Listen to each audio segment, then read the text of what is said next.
All right. Hello, hello, Pani. Dzień dobry. Dzień dobry, selamat sore.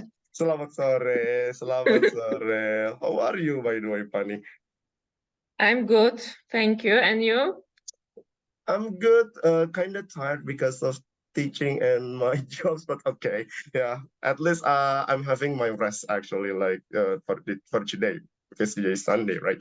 Today is Nigella, right? Niedziela, yeah, correct. Yeah, Nigella. I'm afraid that I'm wrong in saying stuff in Polish Polish words because you are my Polish teacher, and then I feel like, oh my God, if I got wrong in pronouncing something in Polish I really word. don't mind. I really don't mind. Dziękuję. So Dziękuję bardzo. don't be nervous in this topic. Yeah. I mean, I'm trying, but yeah, you are a great teacher, truly. That's my first Thank you. inspirations to get from you though, because you know that actually I'm getting more exciting in teaching. I don't know, because of you too then, because I imagine something that, oh my God, Pani Natalia is teaching abroad, and then she feels energetic. She's always energetic and something. So why can't I? Why can't I? Especially still. Nice to hear it. Oh, thank you. Especially since I'm still teaching in Indonesia, not abroad. So I should be more energetic actually, because to teach in my own country. But okay, before that, Pani, I will do the usual opening for my YouTube channel. So yeah, because it's kind Okay. of my tradition. So guys, Waduu. And here you go, guys. I'm actually going back for my YouTube channel because it's been a long time since I record the last episode of my YouTube channel, and this collab has been a waiting. I've been waiting this for a long time, for this collab because I don't know. I planned it for months ago, I think, and then but I just had the bravery to ask Pani Natalia just some days ago, I think, right? Yeah, and we had to postpone it like 2 times, yeah? Yeah, we had to postpone it for 2 times, and then there is this one mistake that comes from me actually, because I couldn't remember the name because you said that Czwartek or Yeah, Piontek. czwartek or piątek. And then I thought that Piontek was Thursday, not Friday, because I was aimed to make it on Thursday because I was having free time on Thursday, but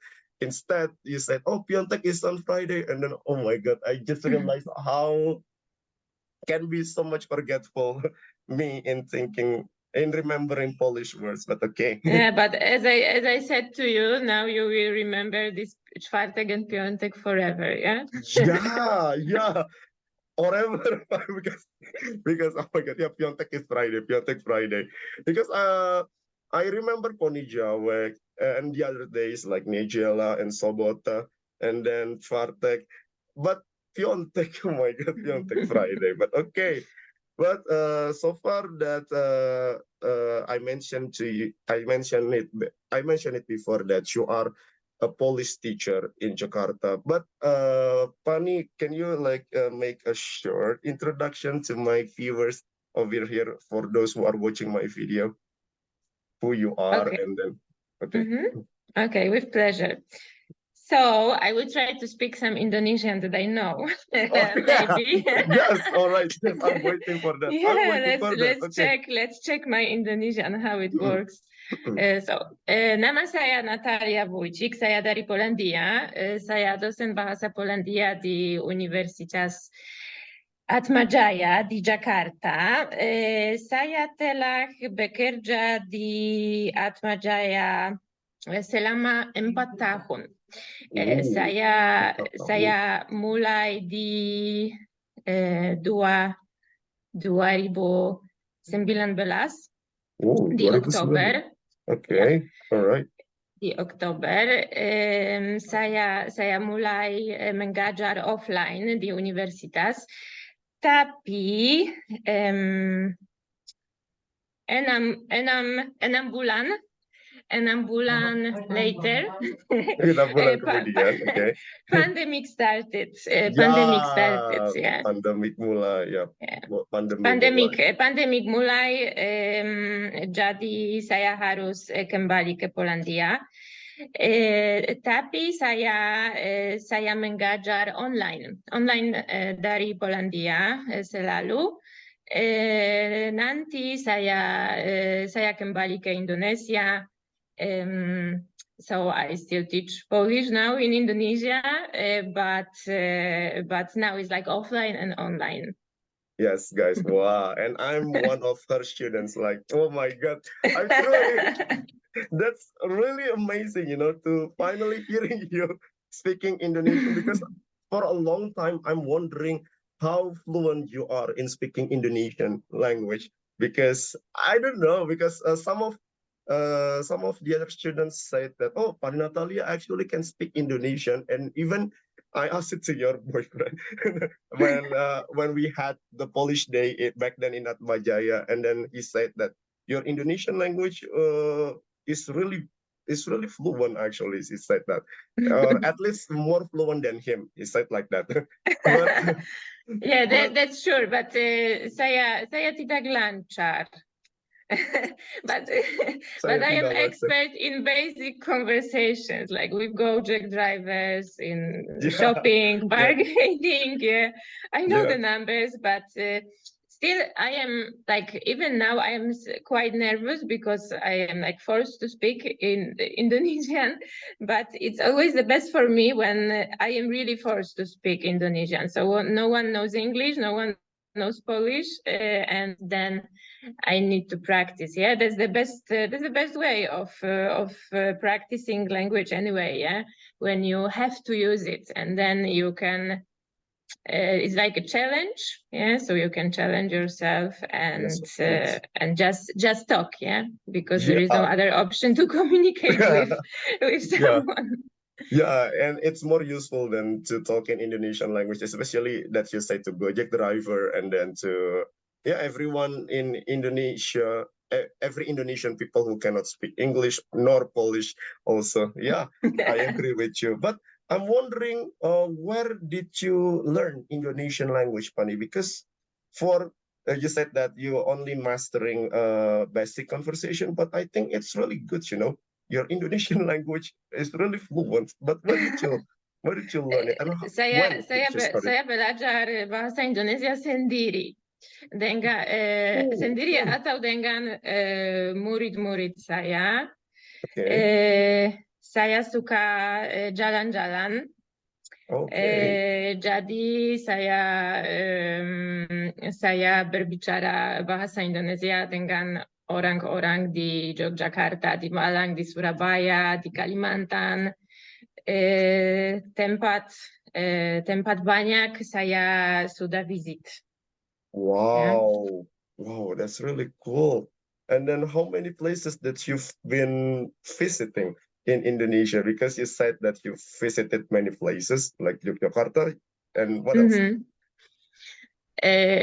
Okay, so on the beginning, when I came to Indonesia, I came alone. So I was here alone, like for 4 months without my family. So I had a Christmas time, like Christmas break between the first and the second semester, just for me. So I didn't want to stay in Jakarta. I wanted to explore Indonesia, and that was my first travel around Java. So I went from Jakarta to Bandung, then to Yogyakarta by bus. It was a very nice experience. From Bandung to Yogyakarta, 12 hours. Well, I'm surprised. By bus, not by train, like the usual people, especially because tourists. I wanted to experience like real Indonesia. Yeah, many ways of transportation. So I used the train in the beginning, then bus, then plane as well. So I really my aim was to explore as much as I could. So then from Jogja, I went to Malang by train, and then from Malang by train as well to Surabaya, and from Surabaya by plane to Bali. Then I explored Bali, and then I came back to Indonesia. I spent 2 more months with my partner here who came. And then pandemic started. Yeah, so yeah. so that was my Indonesia adventure part 1, chapter 1 or volume 1. Oh, okay. Oh, so after the pandemic, you still don't have a chance to go or to travel to many cities again, or what?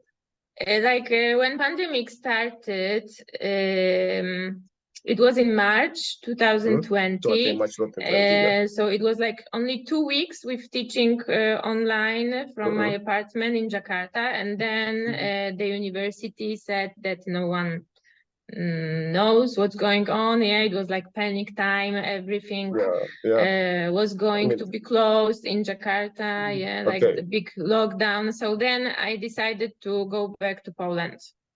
And I did it. And I spent in Poland 1 year. Yeah, 1 year of pandemic.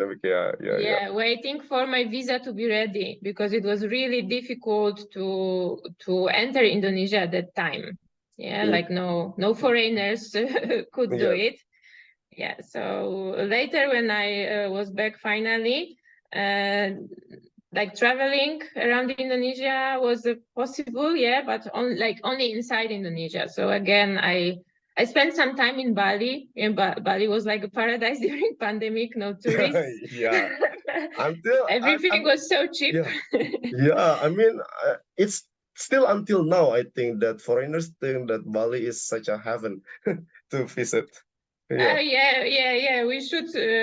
No, maybe we can talk about it now. Like Bali is in Europe. Bali is a huge thing for people. Like everyone is crazy about Bali in Europe, not only in Poland, but like in France, in Germany, in Italy, everywhere, in England as well. So Bali is like a paradise. Yeah, that's the image of Bali European people have. And I think thanks to your marketing, that you have, but this marketing of Bali as a touristic spot has a long tradition. Yeah, it's not the last 20 years, but it started on the beginning of 20th century. Yeah, that's what I read, and that's what I heard about Bali. Everyone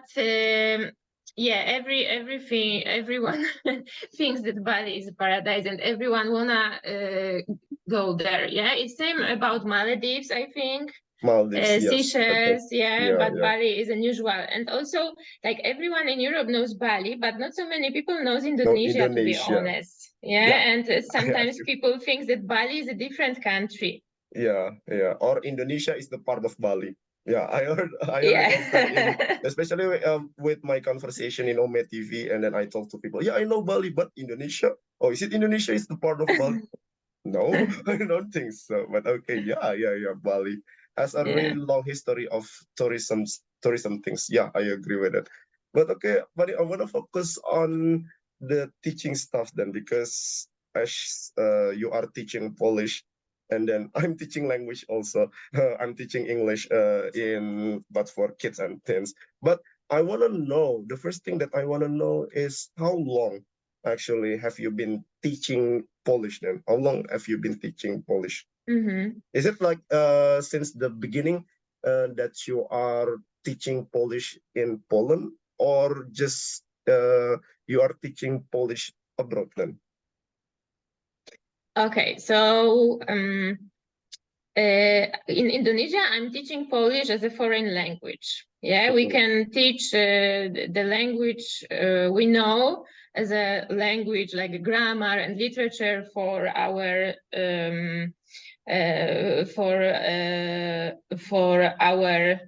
for the people from the same country, and we can teach our own language as a foreign language. So I started from the first one I mentioned. So on the beginning of my university adventure, because I studied for many years, to be honest, many subjects. So first I started to study comparative literature. So I was yes. Okay. so I was more into doing research on the literature. So my dream was to become a scientist more, like to focus on university a lifestyle, to be a docent at the university in Poland, to study, to do some research. But I also I did something we called teacher training. So to also get a diploma that allows you to teach children at primary school, secondary school, and high school. So that's what I did on the beginning, like my bachelor, and then I started to teach education. I started to study education as well, and I did another bachelor degree from education. Oh, double degree. I get that. Okay. Double degree. Yeah, and then double I degree. continue. I get that. Yeah. Wow, that's really cool. Oh, yeah. Double degree bachelor. Okay. Yeah, because I always like to learn. Yeah. Also, my mother likes me to learn a lot. Maybe that's why. It was a big pressure at my home, to be honest. Yeah, she always wanted me to be the best. That's why I had to learn a lot at school. And maybe thanks to this, I can be here today. Yeah? And I had some success. So I was keen on teaching Polish as a Polish language, Polish grammar, Polish literature, and I on the first year of my studying, I started to be a private teacher, like a private tutor. So I helped some students with educational problems to solve them, like to help them how to do the homework, teach them how to write good essays, teach them grammar, and help with preparing to matura exam. That's how we call it in Polish, matura. Matura is a very important exam, like final exam at the end of high school. And the result of this exam allows you to go to the university. And in Poland, you can study for free, as a Polish citizen. Studying is free studying is for free at the public universities if your matura exam result is very good. You can study at the good university and also and the good institute. So it's a very important exam. So I help people to prepare well for the exams. And I spent, I don't know, 8 years doing it. 8 or 9 years. Okay. So I started with teaching teenagers and also kids, like children. So every grade, primary school, secondary school, high school. And later in 2014, I went to France. For student exchange. And there I studied like French literature and Polish literature with this comparative perspective. But I also had the chance to meet with some like Polish professors working there in France, and also Polish people living there. Because there are many Polish people living around the world who really like traveling. And our history forced us to run away from the country many times. So also that's why in France we have so many Poles, or just French. We can say like French people with Polish roots now. At that time. Polish descendants. I may say. And there I had a chance also to teach Polish French children. Like bilingual, speaking Polish and French at the same time. Later, when I came back to Poland after this exchange, I also worked as an au pair you know, this is like babysitting, like being a nanny for the kids for like 2 months, but talking to them in not in your own language, yeah, but the other language, you know, like or in your own language but abroad. So I doing this au pair job in Poland, taking care of English French children. And I also worked as an animator with children, doing like birthday parties for like multilingual kids, like speaking French, English, German at the same time from like mixed couples.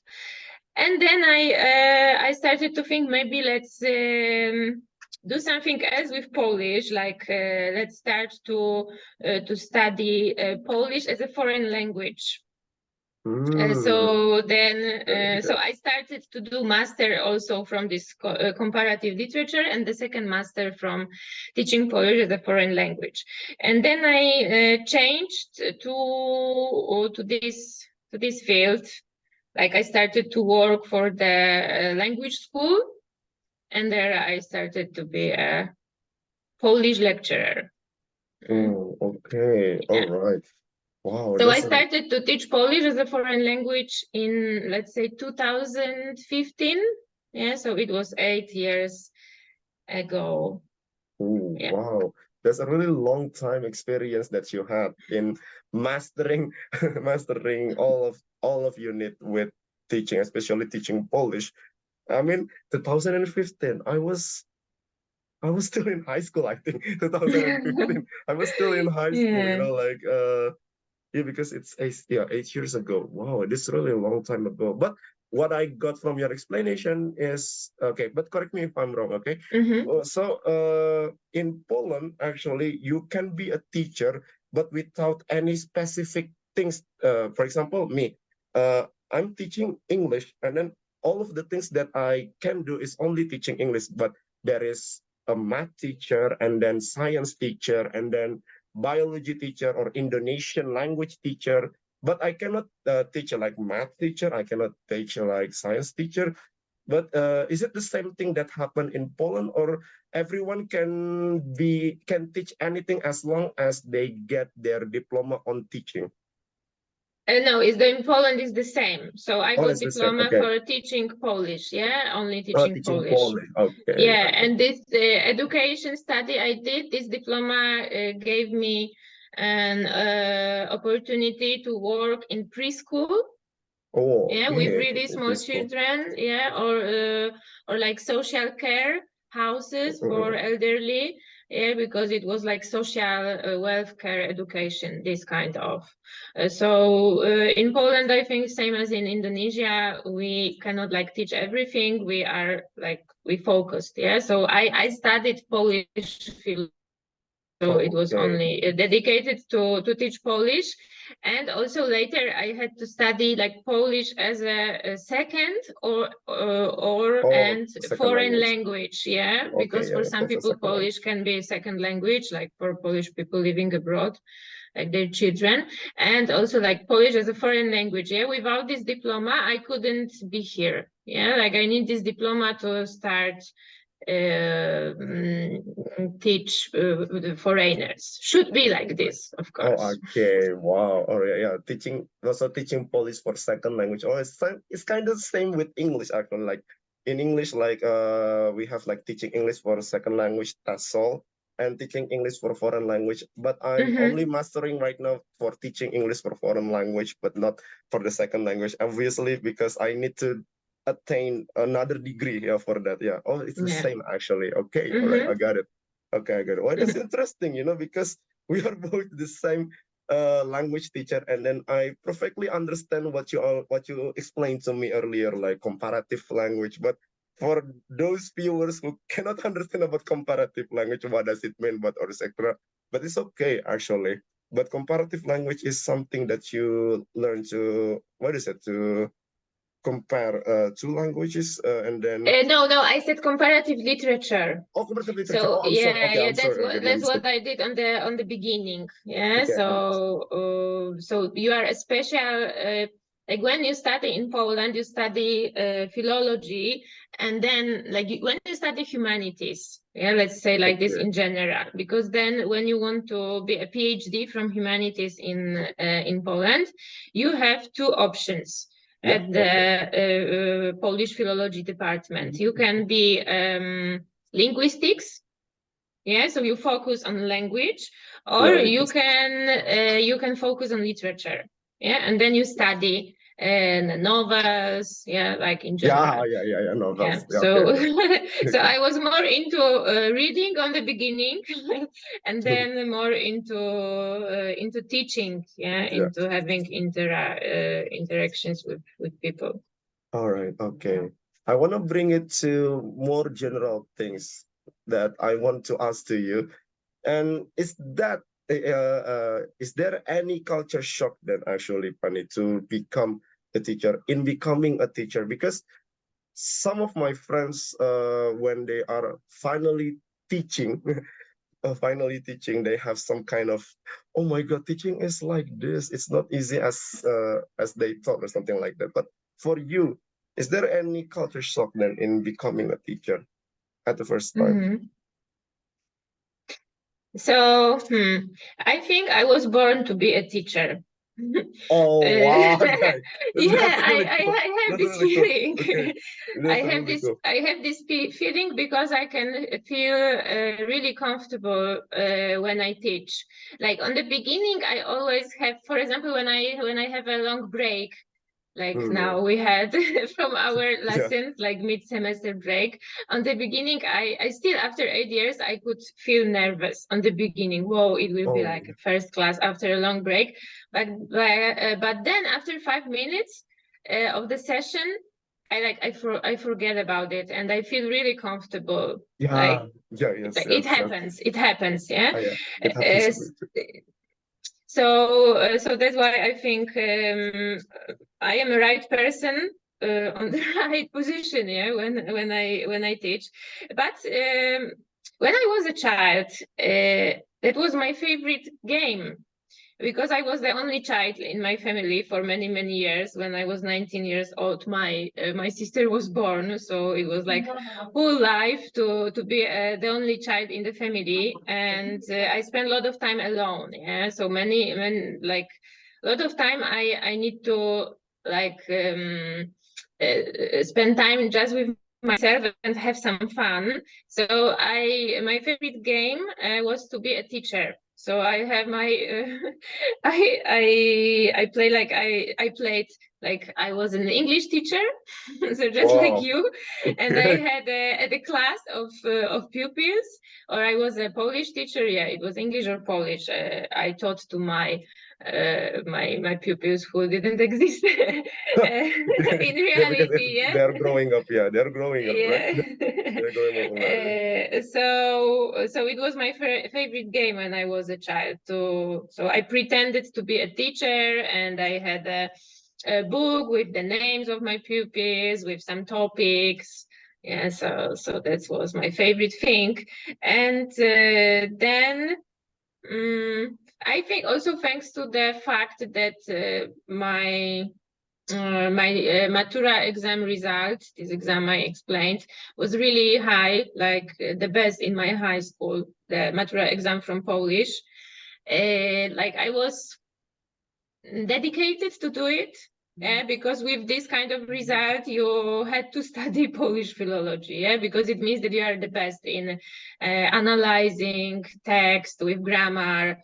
So that's why then I started studying this literature and grammar, and started to be a teacher because I could do it. Yeah, I had this knowledge how to write the good essays, and I had this feeling how to explain it well to people, and then they could understand, and they had some success. So it showed me that I was able to teach. Yeah, so that's why I started to do it, and then I continue. But what about my shock? Like my shock was that I met many students in my life with psychological problems. Yes. Yeah. Yeah. It happens to So me too. Yeah. It happens to me too. Especially when I was this private tutor helping with preparing for the exams and with doing homework, I always got let's say students, like people with some problems, like some educational problems, some emotional problems. So I was also like a psychologist at that time. Yeah, but because on the beginning we had to talk about the problems, what happened that you couldn't pass this test, or what happened that you couldn't write this homework, why did you get this bad mark, what happened, yeah, and sometimes problems between the students and the teachers. So that was a shock for me. I thought, yeah, but I am happy that I still could deal with this, yeah.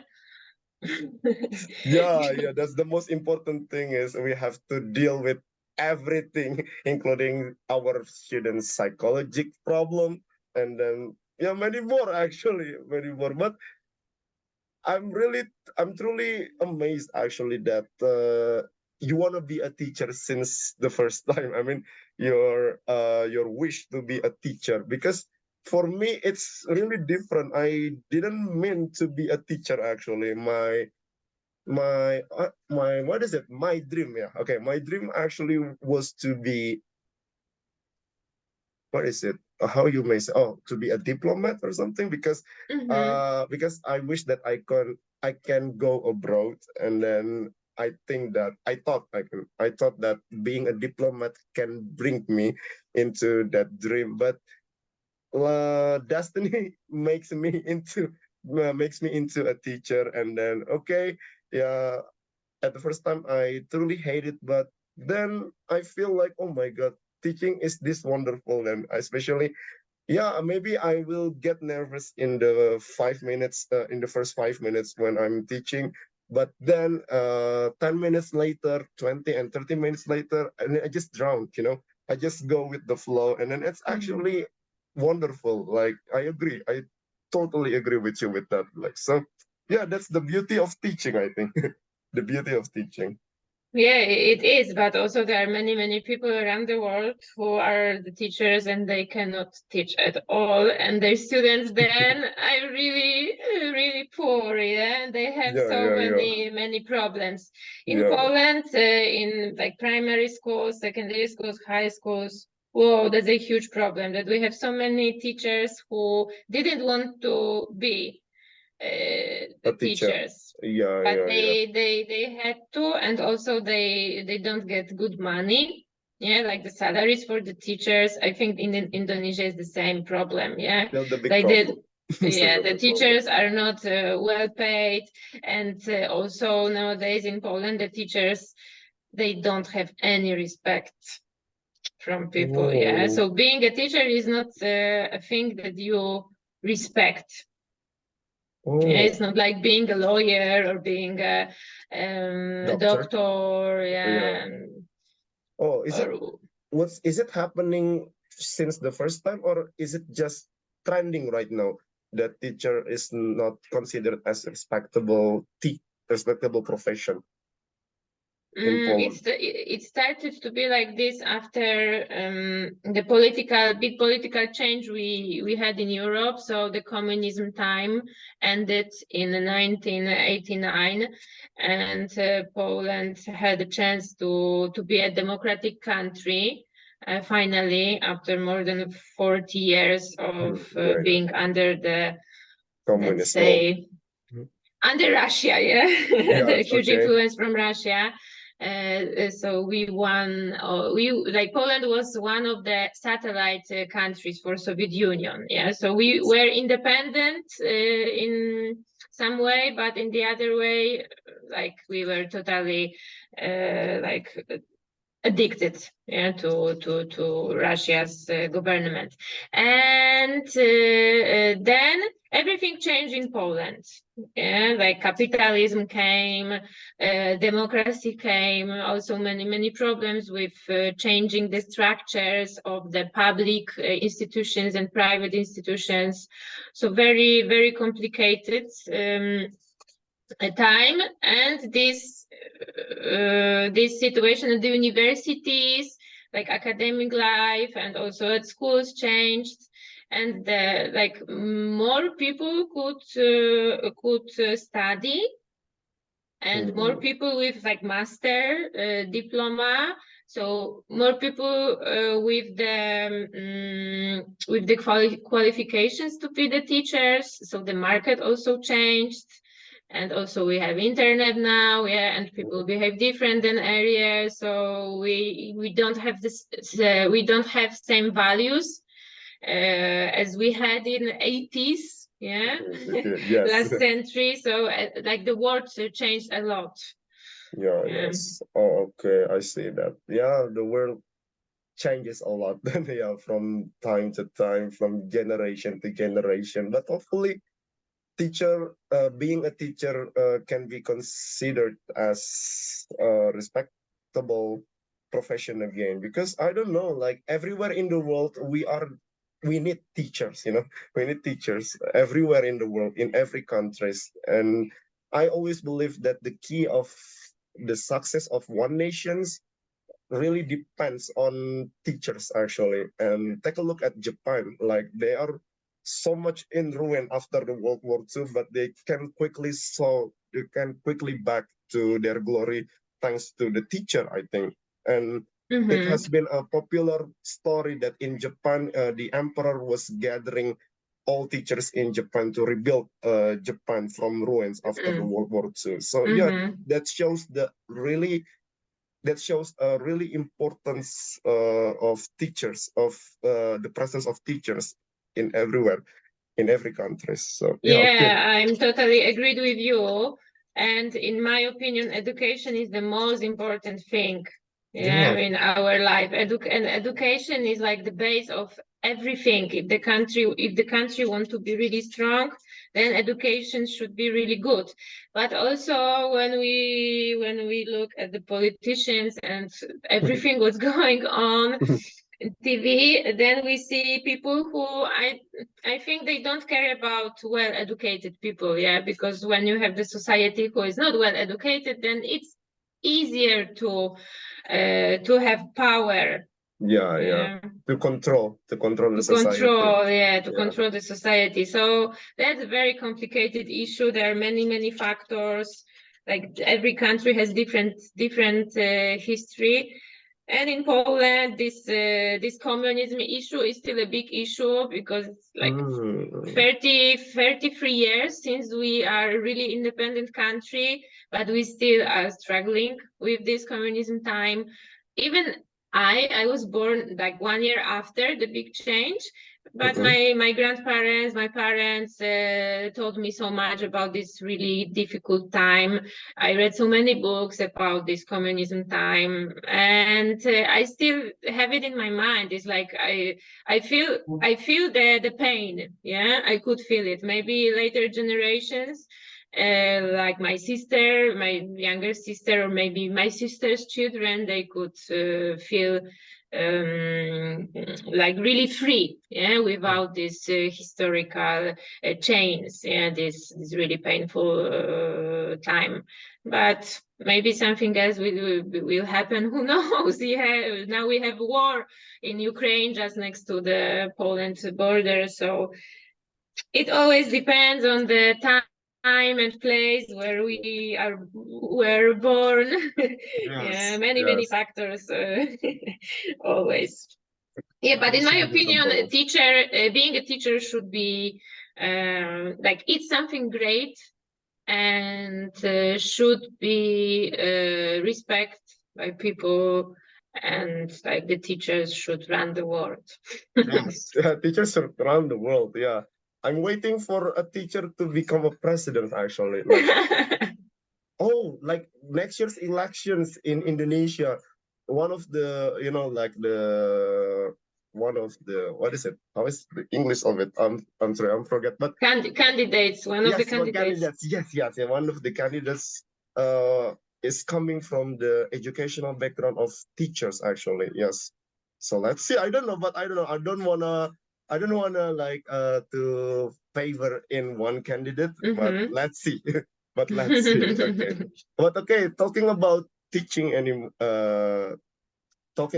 again, Pani. But I really wanna know that, was it your first wish to go abroad and teaching Polish language? Because I just knew that teaching is your really big wish, okay?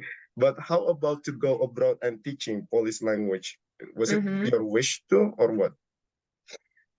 So to be honest, it wasn't my dream to be a teacher. Like when I was a teenager, like a child or teenager, I never thought, oh, let's be a teacher. But once, it was last year when I was in Poland visiting my family, I found notebook from the time when I was like 12 years old, and I got this homework from my teacher. A good teacher.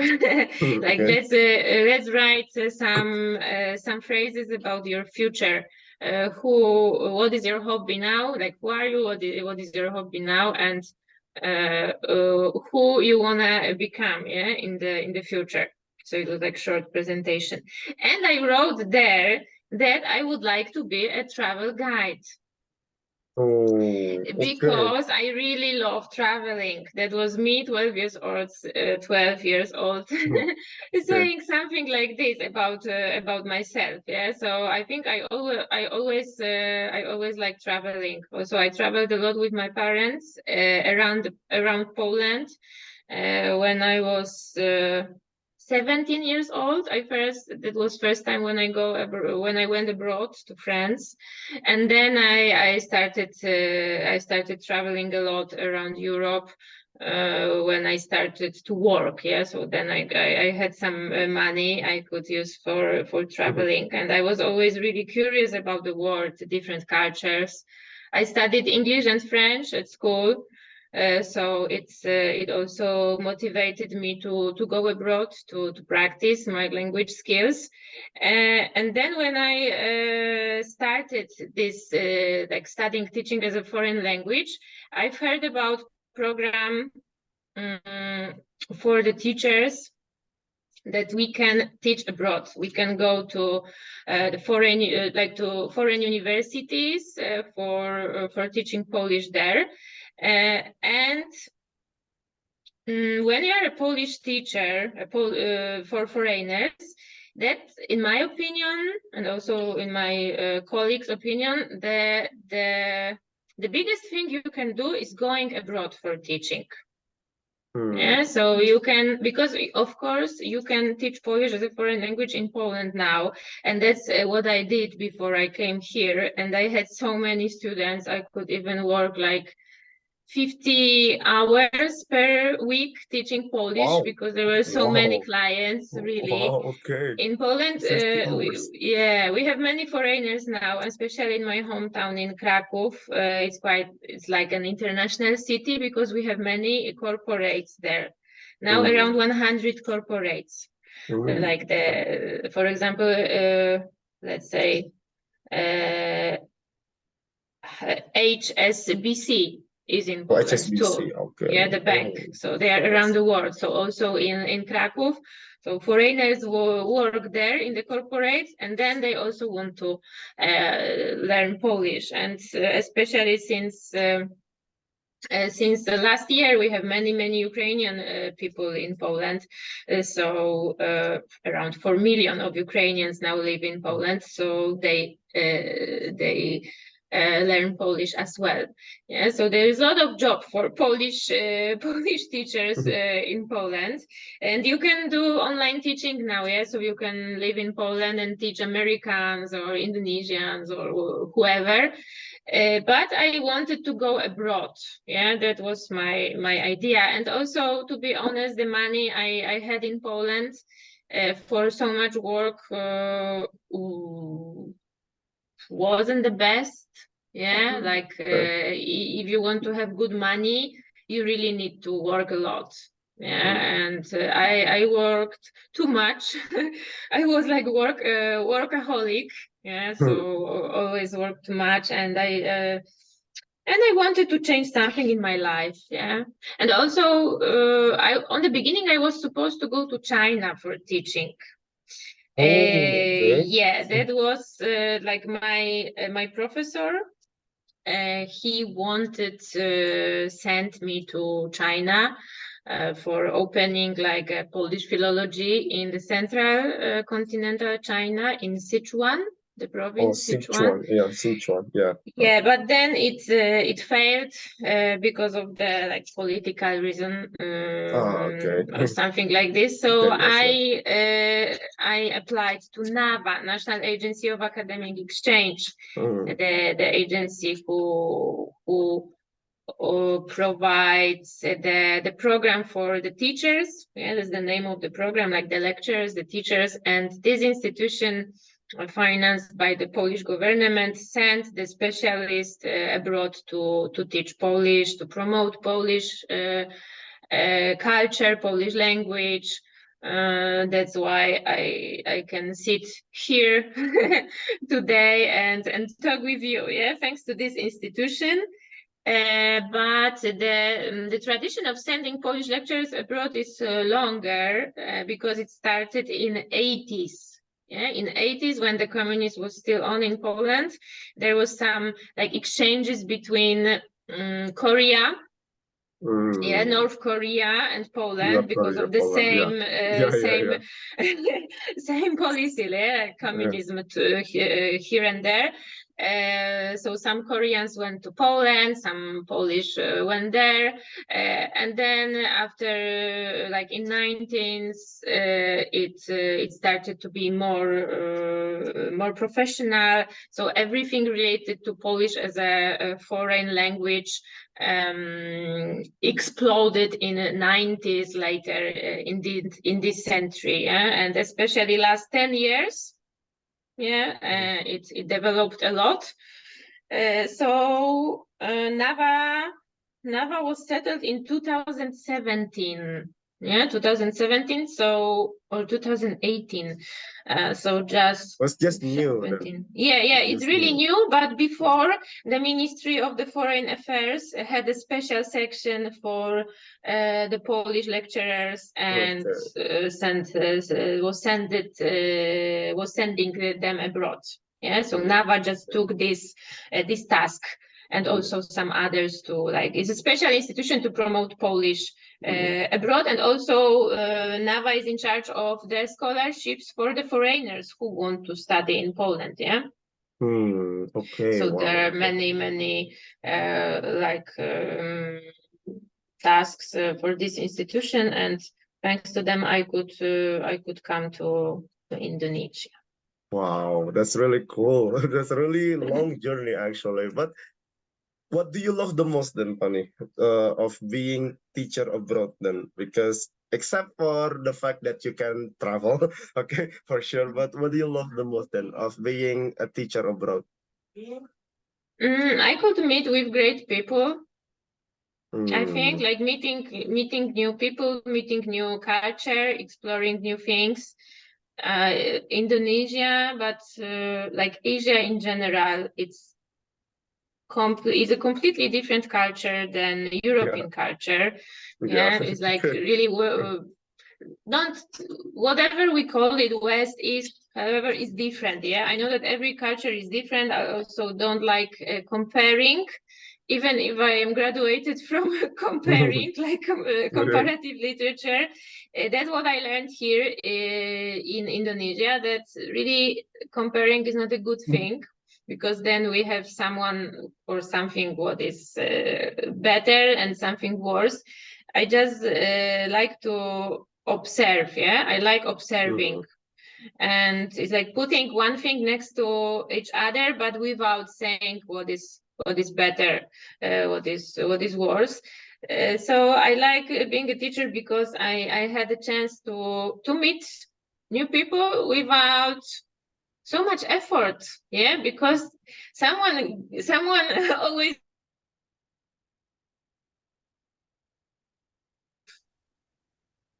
Oh, hello. Hello.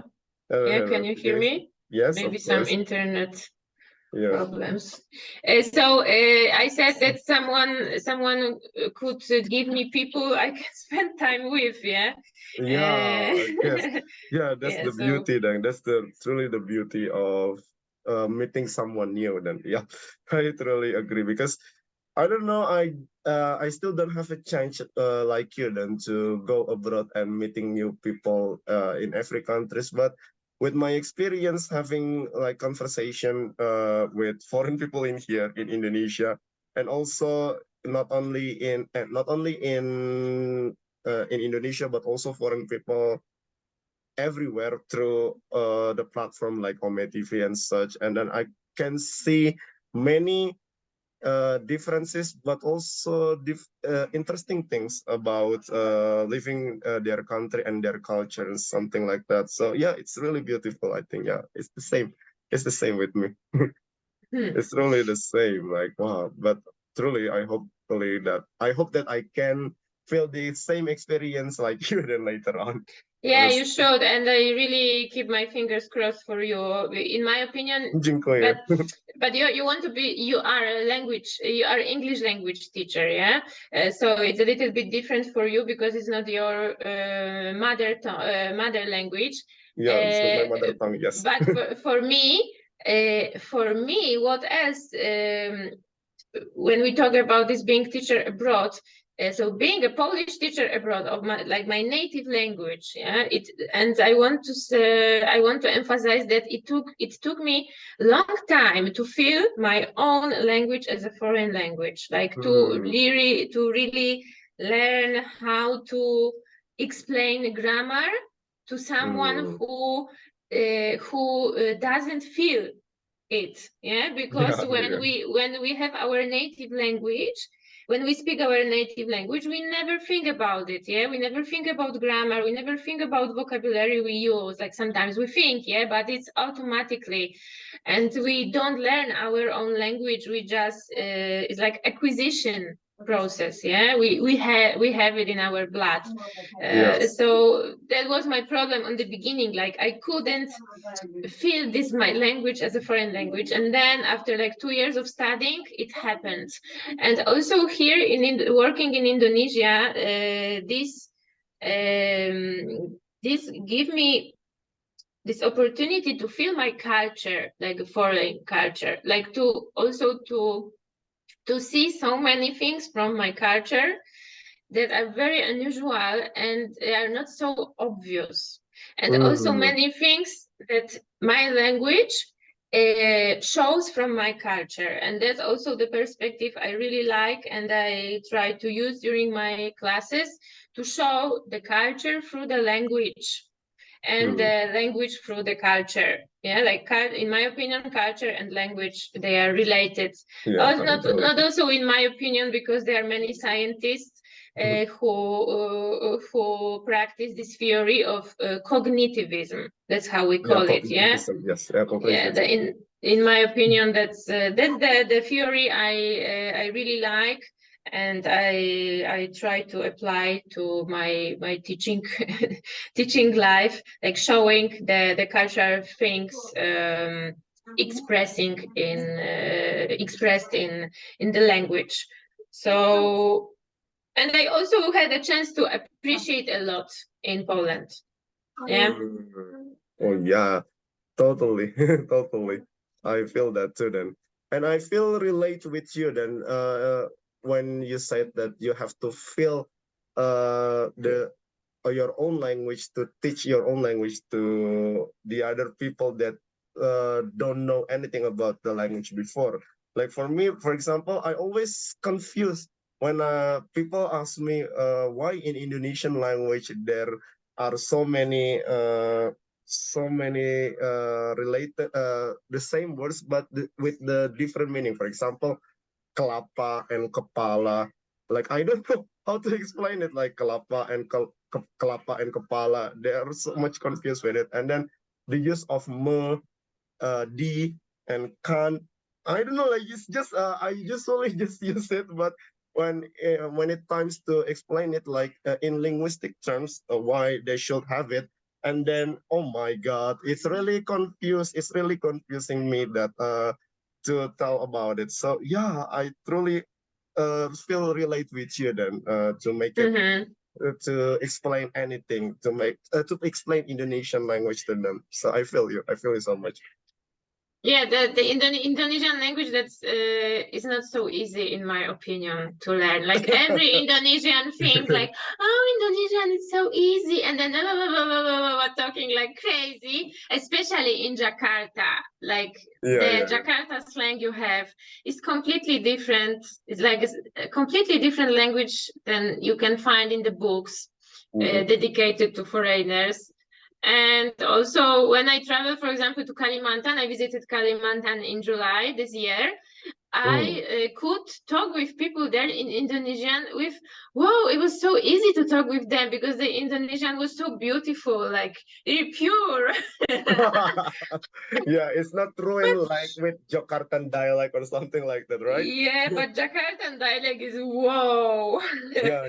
So many abbreviations. I already learned some. Yeah, like I know that instead of Dimana, I can just text DMN. Yeah, DMN, and then the shorter version. Yeah. Okay, shorter version of everything because everything is so fast here in the capital. Yeah, maybe that's why. So Indonesian is not so easy, I think, for the foreigners. Like I mean, for example, the Europeans who speak the languages with completely different grammatical systems. Yeah, because like Indonesian is like a language based on vocabulary. Yeah, we don't have so much grammar. That's what we always say. Like, oh, no grammar in Indonesian. Yeah, no tenses, no declinations, no conjugations. Yeah, but you need to learn a lot of vocabulary to speak. Yeah, like it's based on the vocabulary. I agree. Yeah. That's the key. That's the key. That's the key. Yes. That's the key in English or in Polish, you have like tenses, different concept of the languages.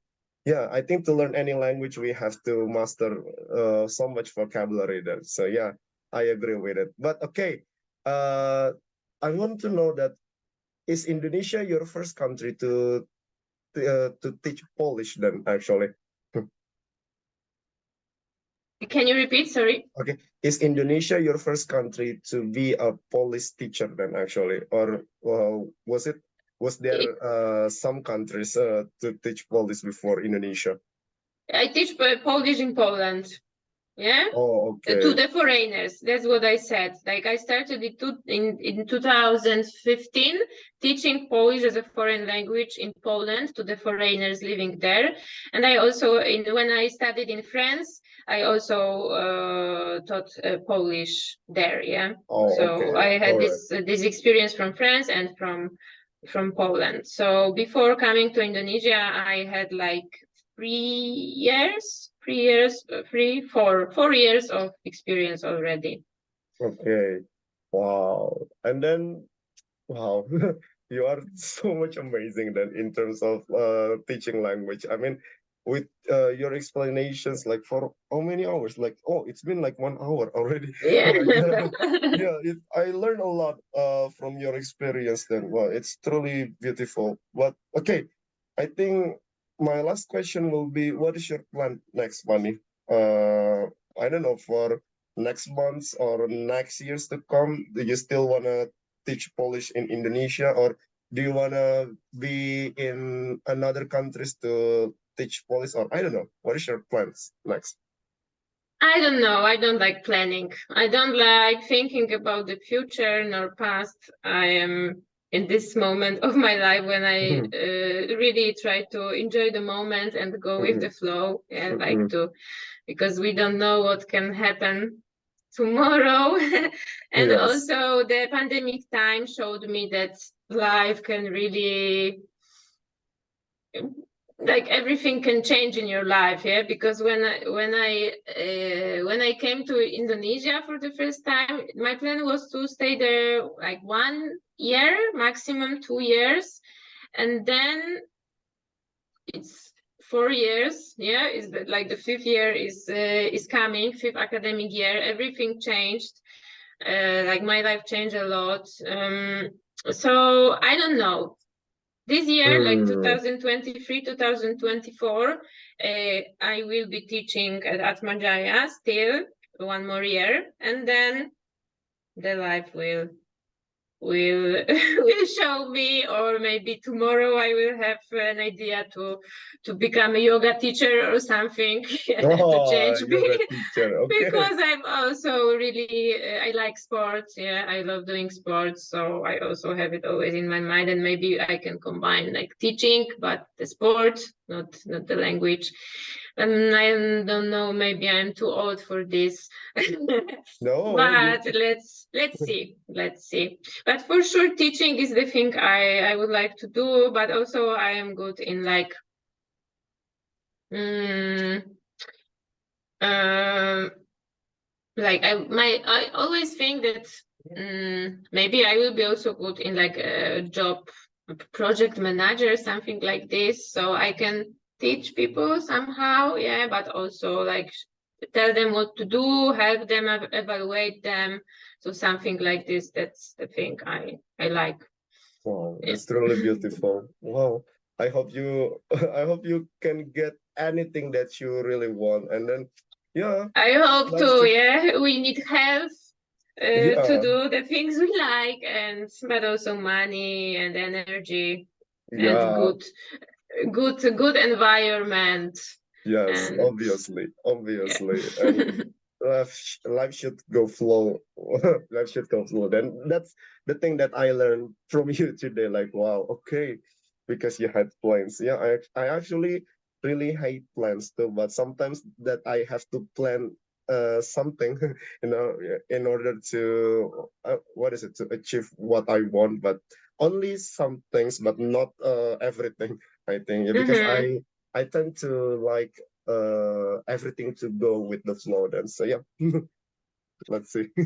Okay, Yeah, I think Pani. it doesn't stop us before doing things. Yeah, Yes. Okay. so Okay, that's Pani. Thank you important. so much. Dziękuję bardzo. I think this is the end of our collab today. But hopefully there will be another episode of our collab, because actually I still have many questions about your life in Indonesia. Could be a second episode about it, because I Yeah, want I to think make it so. I like have many special. many thoughts about living in Indonesia as an Okay. expat Polish person also. So maybe we can talk about it as well. Yes. Thank you so much for inviting me here. I sh- Um, I'm really happy we finally did it. yeah, I'm happy to then. I mean, yeah, finally we did it, and I should be the one who thank you, Pani, because since the beginning I was looking for you then to be in my YouTube channel and to talk many things, especially about teaching. But yes, let's make another episode about your life in Indonesia. Then that will be so much interesting. We'll see. Yeah, we can also make it offline. Yeah, it can be Yeah, interesting hopefully, hopefully, for your hopefully. subscribers. Yeah. Yeah, hopefully. So, dziękuję bardzo, Pani, once again. And then let's Dziękuję see bardzo. for the upcoming collab of us later on in my YouTube channel. Yeah, thank you so much. Terima kasih banyak. And sampai Okay. jumpa lagi. Do Do zobaczenia. zobaczenia. Do zobaczenia. Papa.